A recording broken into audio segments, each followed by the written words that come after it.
Sugar மாத்திரை ரொம்ப வருஷம் சாப்பிட்டா ஆண்மை குறைவு வரும் அப்படின்னு நான் சொன்னேன். உங்களுக்கு ஆச்சரியமா இருக்கா இல்லையா?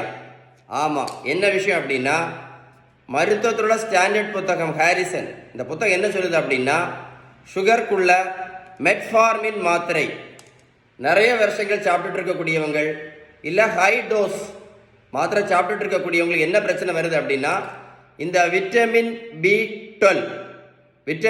பி12 சத்து குறைபாடு வர்றதுனால ஆண்மை குறைவு பிரச்சனை வருதுன்னு கண்டுபிடிச்சிருக்காங்க. புரிஞ்சிருக்கும்னு நினைக்கிறேன்.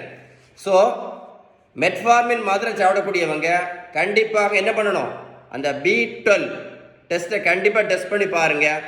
பார்க்குறது மட்டும் இல்லை, நீங்கள் பேலன்ஸ்டு டயட்டையும் கரெக்டாக ஃபாலோ பண்ணீங்க அப்படின்னா இந்த இன்சுலின் ரெசிஸ்டன்ஸும் முழுமையாக சரியாகும்.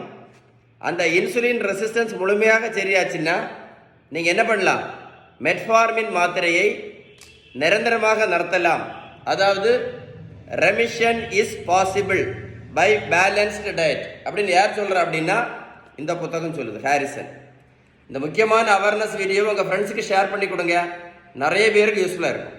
சரியா?